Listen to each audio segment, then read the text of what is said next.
नमस्कार, स्वागत है साहित्यिक झरोखा चैनल पर। आज हम करेंगे पाली जो कि प्रथम प्राकृत है उसके बारे में जानेंगे। मध्यकालीन आर्य भाषाओं में सबसे पहला स्थान जो आता है वो पाली का है। तो आज हम पाली के बारे में विस्तार से जानेंगे। देखिए, जैसा कि मैंने इससे पहले जो वीडियो बनाया था उस वीडियो में मैंने बताया था कि मध्यकालीन भाषाएं कौन कौन सी है, किस प्रकार से उनका वर्गीकरण हुआ है और किस प्रकार से उन भाषाओं की उत्पत्ति हुई है। इसमें अगर हम देखें तो जो भी जन भाषा है उसका आगमन व्याकरणिक भाषा के बाद हुआ है। यानी सबसे पहले जो भाषा आई वो संस्कृत आई, और संस्कृत के आगमन के पश्चात जब संस्कृत भाषा व्याकरण से कठिन हो गई तब सामान्य जो लोग थे उन्होंने अपनी भाषा किसको बनाया था? लौकिक संस्कृत को। ये हम सब जानते हैं। तो इसी लौकिक संस्कृत में जब साहित्य की रचना होने लगी तब किसका आगमन हुआ? प्राकृत भाषा का आगमन हुआ, जिसको हम पाली जो कि प्रथम प्राकृत के रूप में जानी जाती है उसकी उत्पत्ति हुई। देखिए, जो प्राकृत है इसका मतलब ही क्या है? पहले की बनी हुई, यानी पहले की बनी हुई।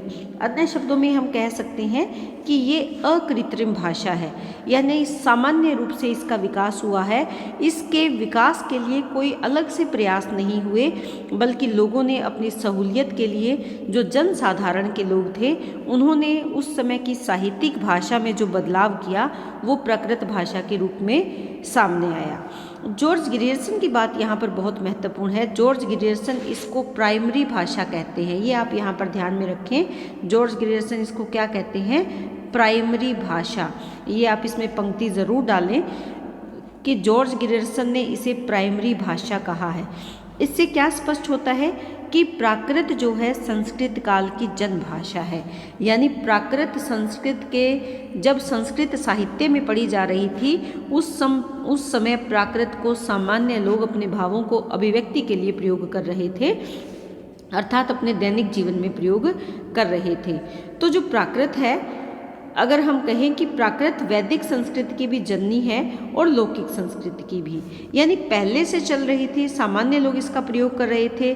साहित्य में अगर हम देखें तो संस्कृत चल रही थी, लेकिन उसके साथ साथ प्राकृत भाषा यानी जन सामान्य की भाषा भी चल रही थी। तो यहाँ पर अगर हम देखें कि इस प्राकृत भाषा का पाली के रूप में जो विकास हुआ उसको आज हम यहाँ पर जानने का प्रयास करेंगे। देखिए, पाली मूलतः मैंने आपको बताया था कि बौद्ध धर्म की भाषा है। तो पाली का अर्थ यहाँ पर क्या है? बुद्ध वचन। पा यानी रख तिथि, बुद्ध वचनम इति पाली, यानी जिस भाषा में बुद्ध के वचन पढ़े सुने जाएं उसे क्या कहेंगे? पाली कहेंगे। यह शब्द केवल मूल त्रिपिटक ग्रंथ थे उन्हीं के लिए प्रयुक्त हुआ, और पाली में ही त्रिपिटक ग्रंथों की रचना हुई। त्रिपिटक ग्रंथ कौन से हैं? जिसमें बुद्ध धर्म से या भगवान बुद्ध के वचन या बौद्ध धर्म से जुड़े हुए जो बातें हैं, जो नियम है, वो उसमें लिखे गए हैं। इनकी संख्या 3 है, जिनका नाम सुत्त पिटक है, विनय पिटक और अभिधम्म पिटक है, जो कि पाली भाषा में ये रचनाएं की गई है। तो ये कौन सी रचनाएं हैं? पाली भाषा में की गई है। इसका जो समय काल है ये 5वीं शताब्दी ईस्वी पूर्व से पहले 500 शताब्दी ईस्वी पूर्व तक। यहाँ पर थोड़ा सा ध्यान दें आप कि इसका समय काल हम कौन सा कर रहे हैं? 500 ईसा पूर्व से लेकर पहली शताब्दी या पहली ईस्वी, यानी जहाँ से हम ईस्वी प्रारंभ मानते हैं उससे पहले के जो 500 वर्ष है वो पाली भाषा का समय काल माना गया है। कुछ विद्वान इसका आरंभ 6ठी सदी पूर्व से 2री शताब्दी तक भी मानते हैं, लेकिन पाली का जो प्राचीन प्रयोग है वो बुद्ध वचन के अर्थ में ही प्रयोग होता है। तो यहाँ पर आपकी पुस्तक में विधुशेखर भट्टाचार्य की भी जो बात है या परिभाषा है, उनके विचार हैं, वो शामिल किए गए हैं।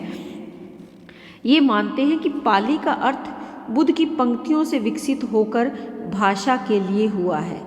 तो यहाँ पर ये पाली का विकास मानते हैं, जिसका अर्थ ये मानते हैं कि स पंक्ति, उसके बाद पंक्ति, पति, पठी, पली और यानी पाली का आगमन हुआ है। पाली शब्द की उत्पत्ति के बारे में ये इनके विचार हैं। तो इस तरह से आपको ये समझना होगा कि पाली भाषा का आगमन जब हुआ तो ये भगवान बुद्ध के वचनों के साथ हुआ, या उनकी जो साहित्य लिखा गया, बौद्ध धर्म का जो साहित्य लिखा गया, वहाँ पर पाली भाषा का प्रयोग हुआ है। बौद्ध साहित्य या त्रिपिटक साहित्य के अलावा जो पाली में ग्रंथ लिखे गए वो भी आपको पता होना चाहिए। इसमें अट्टकथा साहित्य है, मिलिंद पभू है, दीपवंश, महावंश आदि ग्रंथ भी इसमें अपना महत्वपूर्ण स्थान रखते हैं। इन ग्रंथों के अनुशीलन से पता चलता है कि पाली का प्रचार न केवल उत्तरी भारत में था बल्कि वर्मा, लंका, तिब्बत, चीन आदि देशों तक भी इसका विस्तार हुआ था। और ये हम जानते हैं कि वर्मा, लंका, तिब्बत और चीन में बहुत से ऐसे भारत से ऐसे लोग थे जो इन स्थानों पर गए और वहाँ पर पाली भाषा का प्रचार प्रसार इन्होंने किया था। पाली भाषा के प्रचार प्रसार में बहुत से विद्वानों के अपने अपने विचार हैं, तो उनको भी जानते हैं कि वो किस प्रदेश में पाली भाषा का विस्तार कौन सा विद्वान मानता है। जैसे सबसे पहले अगर कहें, श्रीलंकाई बौद्ध तथा चाइल्डर्स जो मानते हैं, ये मानते हैं कि पाली भाषा का प्रदेश जो क्षेत्र है जहाँ से इसका विकास हुआ वो मगध प्रदेश है। इसके बाद वेस्टरगार्ड और स्टैनकोनो मानते हैं कि उज्जैनी या विंध्य प्रदेश की भाषा है पाली भाषा, यहीं से इसका प्रचार प्रसार या विकास हुआ। ग्रियर्सन व राहुल इसको मानते हैं मगध की भाषा, ओल्डेन वर्ग मानते हैं कलिंग की, रीज डेविड्स मानते हैं कौशल की, सुनीति कुमार चटर्जी मध्य देश की बोली कहा है इसे, देवेंद्र नाथ मथुरा के आसपास का भूभाग पाली भाषा का क्षेत्र माना है, और उदय नारायण तिवारी ने भी इसे मध्य देश की बोली कहा है। और सर्वसम्मति से अगर बात करें तो मध्य देश की बोली इसे स्वीकार किया गया है कि ये मध्य देश की ही बोली है। लेकिन अलग अलग विद्वानों के विचार हैं, इसमें से आपको जो बहुत आसानी से याद हो वो आप यहाँ पर याद कर सकते हैं। और इसका जो आप बताएंगे कि पाली भाषा का विस्तार क्षेत्र या पाली भाषा का प्रदेश कौन सा, विद्वानों के द्वारा मत क्या है। अगर आप चाहें तो इस तरह से चार्ट बनाकर आप इसे पेपर में लिख सकते हैं, और अगर आप चाहें तो इनको पंक्तियों में भी लिख सकते हैं कि श्रीलंकाई बौद्ध तथा जो चाइल्डर्स हैं उन्होंने इसका जो प्रदेश है वो मगध को स्वीकार किया है। इसी तरह जैसे गिरसन और राहुल ने इसे मगध प्रदेश की भाषा कहा है, रिजवेल डेविल्स ने इसे कौशल की भाषा कहा है, सुनीति कुमार चटर्जी ने इसे मध्य देश की बोली स्वीकार किया है। तो इस तरह से आप इसे पंक्तियों में भी दे सकते हैं, और अपने प्रश्न पत्र के जब हल करेंगे तो आप इसको इस तरह से चार्ट में भी अगर देते हैं तो वो भी आपके लिए बहुत अच्छा रहेगा। देखिए, अगर आप इस तरह से चार्ट का प्रयोग करना चाहते हैं तो इसमें पाली भाषा शब्द की व्युत्पत्ति कहाँ से हुई उससे संबंधित चार्ट भी मैं आपको यहाँ पर दे रही हूँ। ये आपको कहाँ पर देना है, जब आप पाली भाषा का परिचय देंगे और उसके बाद आपको इसे डालना है कि पाली भाषा शब्द की व्युत्पत्ति कैसे हुई। इसमें अलग अलग विद्वानों के अलग अलग मत है। आचार्य विधुशेखर मानते हैं कि इसकी व्युत्पत्ति पंक्ति से परिवर्तक होकर पत्ती, फिर पट्टी, फिर पल्ली में परिवर्तन हुआ और बाद में इसी का रूप बना पाली। मैक्स वाल्सर जो मानते हैं पाटिल पुत्र या पायली से इसकी उत्पत्ति हुई है या व्युत्पत्ति हुई है। भिक्ष जगदीश कश्यप मानते हैं कि पर्याय से जो परिवर्तन आया पलियाए से पालियाए और उसके बाद पाली शब्द की व्युत्पत्ति मानी है। भंडारकर व वाकर नागल के अनुसार प्राकृत, पाकट, पाड़, पाउल और उसी का रूप परिवर्तन पाली के रूप में सामने आया। भिक्षु सिद्धार्थ मानते हैं पाठ, पाड़, पाली और उससे पाली का शब्द सामने आया। इसी प्रकार कौसाम्बी का मानना है कि पाल से पाली बनी। उदय नारायण तिवारी मानते हैं कि पा जमा निज प्लस ली से पाली की व्युत्पत्ति हुई है। तो जहाँ पर पाली शब्द की व्युत्पत्ति या आगमन की बात हो वहाँ पर आप ये चार्ट भी डाल सकते हैं। एक तो आपको इसको याद करने में आसानी रहेगी, दूसरा आपका प्रश्न भी बहुत अच्छे से तैयार होगा। तो आइए अब जानते हैं पाली भाषा की क्या खासियत है। देखिए, पाली भाषा की अगर विशेषताओं की बात करें तो यहाँ पर अनुस्वार क्या है, जो ये बिंदी है, अनुस्वार पाली में स्वतंत्र ध्वनि है जिसे पाली व्याकरण में निगहित नाम से अभिहित किया गया है। यानी जो बिंदु है उसे क्या कहा गया है, निगहित। जो हम आ ध्वनि का प्रयोग करते हैं तो जो ये अनुस्वार है इसको पाली में निगहित कहा गया है और ये अपने आप में एक स्वतंत्र ध्वनि है। दूसरा, टर्नर के अनुसार पाली में वैदिक की की भांति ही संगीतात्मक एवं बलात्मक दोनों स्वराघात थी, यानी जहाँ पर बल लगता है और जो संगीत रूप में उत्पन्न हो। ग्रियर्सन मानते हैं, ग्रियर्सन तथा भोलानाथ तिवारी पाली में बलात्मक स्वराघात मानते हैं। बलात्मक का मतलब क्या होता है? जब हम स्वर पर बल देकर उसका उच्चारण करें, जबकि जूल ब्लॉक किसी भी स्वराघात को नहीं स्वीकार करते। अलग अलग विद्वानों के अलग अलग मत है। यहाँ पर आपको पहला जो मत देना है टर्नर का देना है। ये मानते हैं कि जो पाली है उसमें संगीतात्मकता भी है और बलात्मकता, दोनों ही प्रकार के स्वराघात हैं। ग्रियर्सन को दूसरा पॉइंट बनाओगे ग्रियर्सन का, ग्रियर्सन और भोलानाथ तिवारी का ये मानते हैं कि पाली में बलात्मक स्वराघात है, लेकिन जूल ब्लॉक जो हैं दोनों को ही अस्वीकार करते हैं। यहाँ पर किसी प्रकार का स्वराघात नहीं है, ना तो संगीतात्मक है और ना ही बलात्मक है, किसी भी प्रकार का स्वराघात नहीं है। ये कौन मानते हैं? ये जूल ब्लॉक मानते हैं। जब भी आप किसी विद्वान की पंक्ति को लें तो उनके नाम को अंडरलाइन ज़रूर करें, इससे आपका पेपर हाईलाइट होता है और आप इसको आसानी से जब लिखते हो तो पढ़ने वाले को भी आसानी होती है, चेकिंग में भी आसानी होती है। तो जहाँ पर भी आप विद्वान का नाम डालें आप उसे अंडरलाइन ज़रूर करें, जिससे कि आपका पेपर अच्छा दिखे और आपकी बात स्पष्ट रूप से सामने भी आए। पाली की वर्ण संगठना या ध्वनियों की अगर बात करें तो पाली के प्रसिद्ध व्याकरण कच्चायन के अनुसार पाली में 41 ध्वनियाँ हैं तथा मोगलान के अनुसार पाली में कुल 43 ध्वनियाँ हैं। यहाँ पर डॉक्टर भोलानाथ जो तिवारी हैं उनकी बात कुछ अलग है। वो ये कहते हैं कि इस पाली में कुल 47 ध्वनियाँ हैं। तो ये भी आप इसमें शामिल कर लें कि डॉक्टर भोलानाथ तिवारी ये मानते हैं कि पाली में कुल कितनी ध्वनियाँ हैं? 47 ध्वनियाँ हैं। कच्चायन जो है ये मानते हैं कि पाली में 8 स्वर हैं तथा 33 व्यंजन हैं, तथा मोगलान के जो हैं ये मोगलान मानते हैं कि इसमें 10 स्वर हैं और 33 व्यंजन हैं। तो यहाँ पर ये बात आपको ध्यान में रखनी है कि यहाँ कुल 41 ध्वनियाँ कच्चायन ने स्वीकार की है। इन 41 ध्वनियों में 8 स्वर और 33 व्यंजन माने हैं, और जहाँ मोगलान ने इसमें 43 ध्वनियाँ स्वीकार की है उन्होंने उसमें 10 स्वर और 33 व्यंजन की बात कही है। लेकिन भोलानाथ तिवारी ने पाली में 47 ध्वनियाँ स्वीकार की है। ये भी आपको यहाँ ध्यान में रखना है। पाली में 3 लिंग, 3 वाच्य तथा 2 वचन, 2 वचन कौन से? एक वचन और बहुवचन का प्रयोग मिलता है। पाली में द्विवचन नहीं होता, ये भी आपको यहाँ ध्यान में रखना है। पाली हलंत रहित है, इसमें 6 कारक होते हैं, 8 लकार, 4 काल और 4 भाव तथा 8 गण युक्त ये भाषा है। अब देखिए ये बात यहाँ पर आई है कि पाली हलंत रहित है, यानी पाली में हलंत का प्रयोग नहीं किया जाता। ये विशेष बात आपको ध्यान में रखनी है। पाली में अगर वर्णों के वर्गीकरण की बात करें तो वो इस प्रकार से हम देख सकते हैं। सबसे पहले यहाँ पर क्या है? स्वर, कि स्वरों का वर्गीकरण उन्होंने कैसे किया है। 2 भागों में बांटा है, एक ह्रस्व स्वर और दूसरा क्या है? दीर्घ स्वर। जो ह्रस्व स्वर है उसमें अ, ई, उ, ए, ओ है, और दीर्घ में आ, ई, उ, ए और ओ है। तो यहाँ पर आप ये बात ध्यान में दें कि पाली में ए और ओ जो स्वर है इनका विकास हो गया। ये स्वर कहाँ पर है? पाली में है।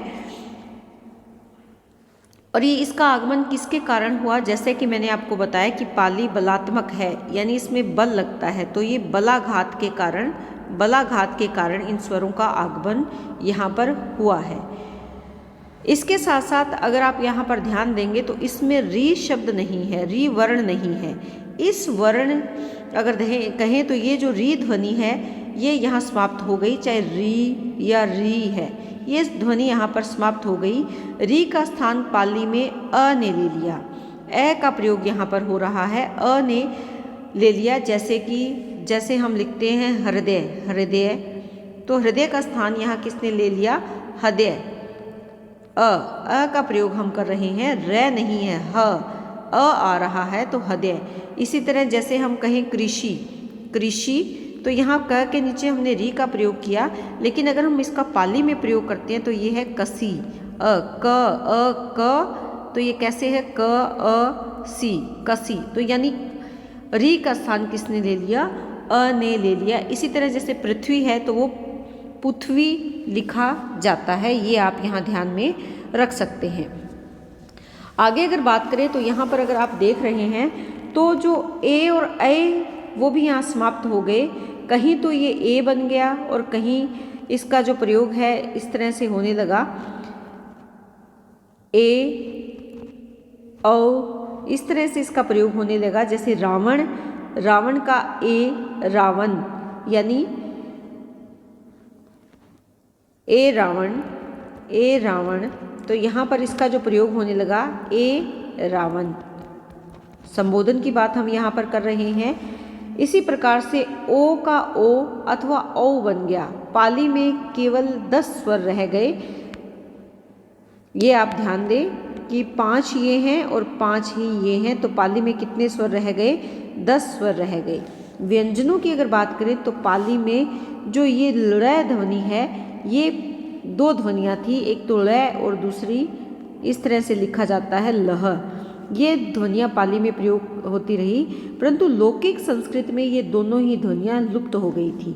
इसी प्रकार से जो विसर्ग ध्वनि है, जीवामूल्य ध्वनि है, या उपध्वनि जो ध्वमानीय जो ध्वनियाँ हैं, ये भी पाली में नहीं रही। इसके साथ साथ जो वैदिक संस्कृत या लौकिक संस्कृत में प्रयोग की जाने वाली ध्वनियाँ थी, जैसे श, स, से, ये ध्वनियाँ भी पाली में परिवर्तित हो गई और इसका स्थान किसने ले लिया? केवल इस से ने इन ध्वनियों का स्थान ले लिया। पाली के अनुसार, पाली में जो अनुस्वार है वो एक स्वतंत्र ध्वनि है, जिसे व्याकरणों ने या जो व्याकरणाचार्य है उन्होंने निगहित नाम दिया है। ये मैं आपको पहले ही बता चुकी हूँ। ये क्या है? अनुस्वार है। इसे क्या कहा है? निगहित कहा है। निगहित क्या कहा है, ये आप यहाँ पर ध्यान में ज़रूर रखें। निगहित कुछ इस तरह से निगहित कहा है। किसको कहा है? अनुस्वार को। ये आपको बहुत अच्छे से ध्यान में रखना है। तो इस प्रकार अगर देखिए, वैदिक संस्कृत में कुल 55 ध्वनियाँ हैं, लौकिक संस्कृत में 52 ध्वनियाँ हैं, लेकिन पाली में कितनी ध्वनियाँ गिनी गई? 47 ध्वनियाँ यहाँ पर मानी गई हैं। अब जो ध्वनि प्रक्रिया के अनुसार पाली में परिवर्तन हुआ है उसको भी अगर हम देखें तो सबसे पहले हम यहाँ पर ले सकते हैं ध्वनि प्रक्रिया में परिवर्तन को घोषीकरण। घोषी, घोष क्या होता है? ध्वनि का जो नाद होता है वो क्या है? उसका घोष है। तो यहाँ पर कुछ अघोष व्यंजन पाली में परिवर्तित होकर घोष हो गए, यानी जो अघोष व्यंजन थे वो घोष हो गए। जैसे कपित को कवित कहा गया, यानी जो प व न होकर व हो गया। व यहाँ पर क्या है? घोष उत्पन्न हो रहा है।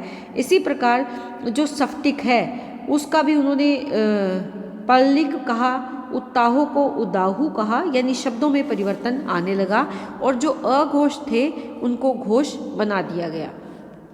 दूसरा हम यहाँ पर ले सकते हैं अघोषीकरण। अघोषीकरण, घोष व्यंजन भी अघोष व्यंजन में परिवर्तित हो जाते हैं, लेकिन ये प्रवृत्ति बहुत कम है। ये पैशाची भाषा के प्रभाव के कारण ऐसा हुआ।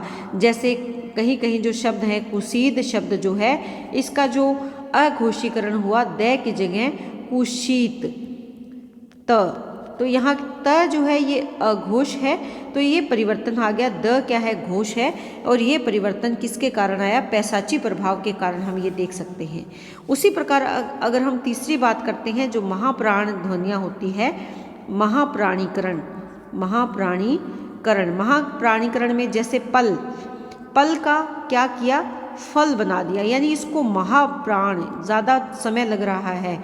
इसी प्रकार से जो परशु है, परशु का महाप्राणीकरण क्या हुआ? यहाँ पर फरशु, यानी प का बदल कर इन्होंने इस प ध्वनि को महाप्राणिक ध्वनि यानी फै में परिवर्तन कर दिया।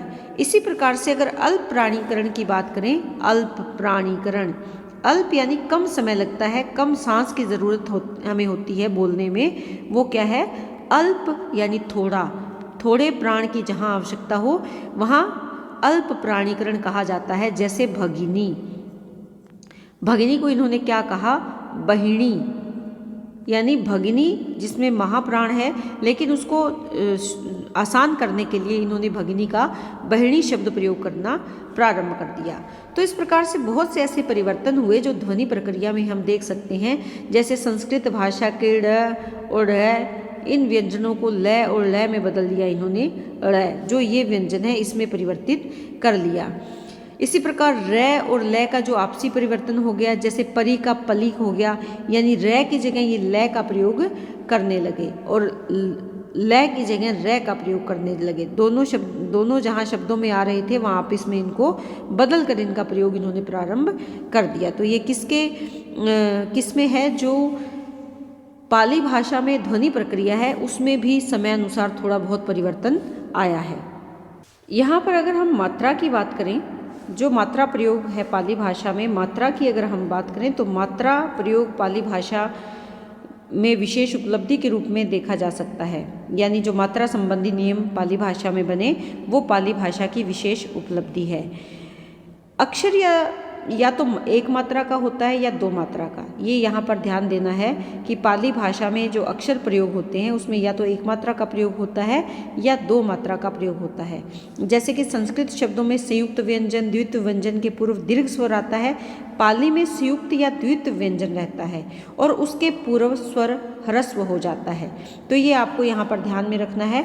सिंपल तरीके से इसे करें कि पाली में मात्रा नियम पर विशेष बल दिया गया और यहाँ पर क्या बल दिया गया कि अक्षर या तो एक मात्रा का है या दो मात्रा का। अगर आप इतना भी लिखते हैं तो भी आपके लिए बहुत पेपर में अच्छा रहेगा कि आप ज़्यादा विस्तार से इसको ना बताएं, केवल इतना ही बताएं कि पाली भाषा में जो मात्रा का नियम है वो विशेष रहा और उसमें एक मात्रा या दो मात्रा पर ज़्यादा ध्यान दिया गया।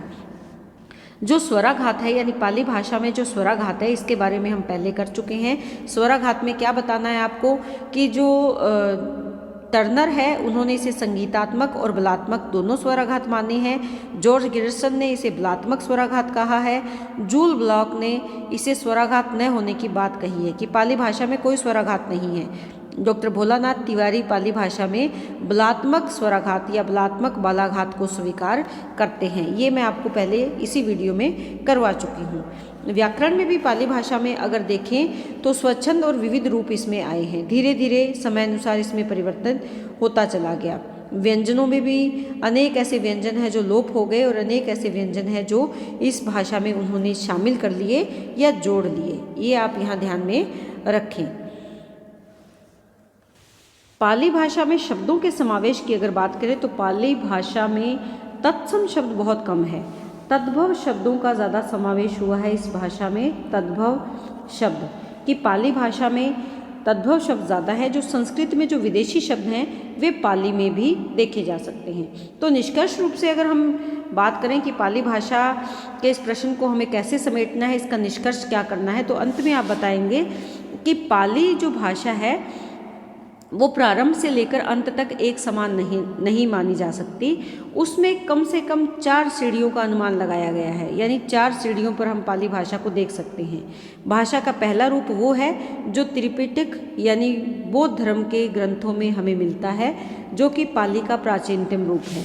धीरे धीरे इसमें परिवर्तन आता रहा और इसमें बदलाव के बाद जो इसमें परिवर्तन आया उसमें हम देख सकते हैं कि वो ग्रंथ आते हैं जो मिलिंद पह अट्टकथा आदि रचनाएं हैं, वो तीसरी सीढ़ी पर हम देख सकते हैं। चौथी सीढ़ी की अगर बात करें तो उसमें दीपवंश महावंश आदि रचनाएं हैं। तो इन रचनाओं पर अगर देखें तो संस्कृत का प्रभाव भी पूर्ण रूप से देखा जा सकता है। तो इस तरह से आपको पाली भाषा के वर्गीकरण को, पाली भाषा के शब्द को सबसे पहले आपको बताना है कि पाली भाषा का शब्द कहाँ से आया, इसकी व्युत्पत्ति कैसे हुई। उसके बाद आप बताएंगे कि अलग अलग विद्वान पाली भाषा को किस क्षेत्र की भाषा मानते हैं, क्या क्या नाम उसको दिए हैं, और उसके बाद आप इसके व्याकरण संबंधी जो बातें हमने यहाँ पर डिस्कस करी हैं उसके बारे में आप अपने प्रश्न में बताएंगे। तो उम्मीद करती हूँ कि पाली भाषा से संबंधित ये प्रश्न आपको बहुत अच्छे से समझ में आया होगा। बहुत बहुत धन्यवाद।